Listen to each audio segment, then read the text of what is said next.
a huge gulp of tea and did what singers never want to do on stage. Swallow it down your windpipe. So much sharing going on tonight.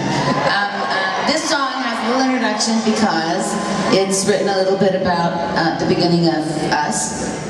And songs are never just written about one thing, they're always written about several people and several experiences. And we as songwriters squish them into a little tiny, like make a little bitty movie. So anyway, this song, I'm going to start with, in the beginning, Lindsay and Stevie lived in San Francisco. Lindsay grew up there, and my family was transferred there in 1965, so I was 75. So I was 75 years old then. Imagine how old I am now. A vampire, 250 years old. So I was 17, and I was going to be a senior. Lindsay was a junior, and I met him one time, and then I never saw him again. And 2 years later, he was in a band, and they called and asked me if I wanted to be in their band, and I said, sure. And so I joined this really good band, and you have to understand that 1965, 66, 67, 68, 69, 70, 71, the mecca of music was in San Francisco. We were just planted in the middle of the most amazing time in music, in our opinion. And so we got to do like the unthinkable. We got to open for really all the really big San Francisco bands. So I guess, am I bragging a little bit? Yes. We opened for Jimi Hendrix, 75,000 people, Santa Clara Fairgrounds. We opened for Janis Joplin, 30,000 people, Stanford Frost Amphitheater, Stanford University. We opened for Santana in Monterey, Carmel, right before Woodstock. Many people. We opened for Chicago at the Fillmore West.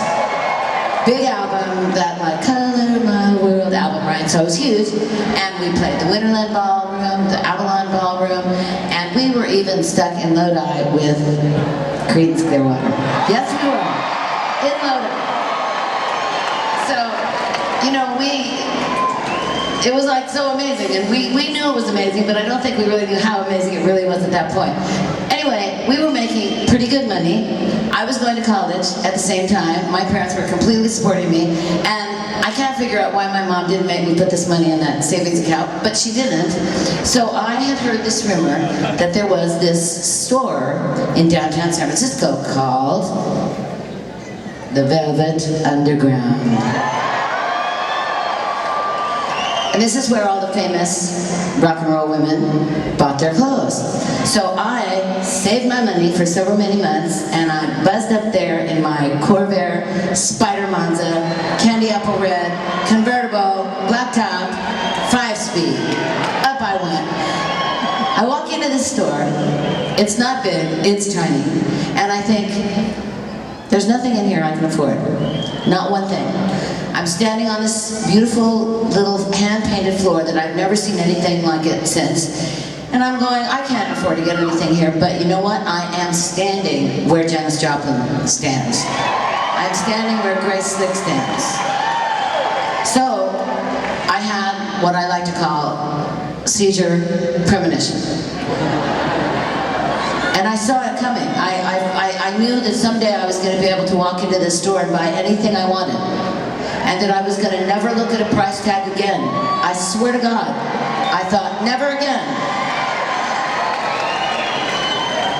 The reason I'm telling you this story is that I want you to believe in yourselves, and I want you to know that if you have a dream and you have something that you love and you want to do and everybody says, oh no, you can never do that. Never believe them, because you can do anything that you want. We were just like dumb kids from San Francisco that had no idea, and we ended up big rock stars.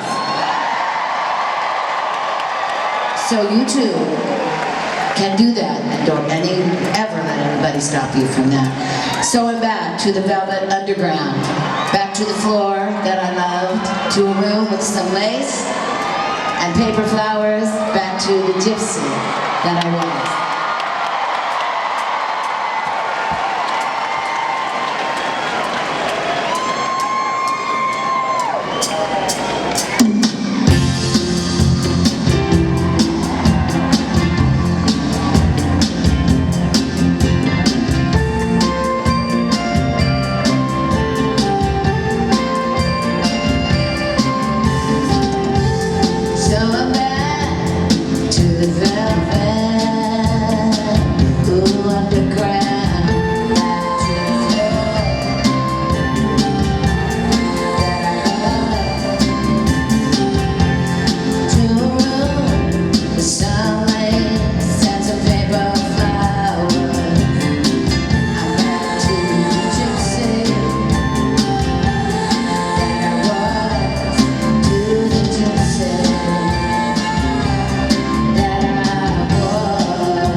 Thank you.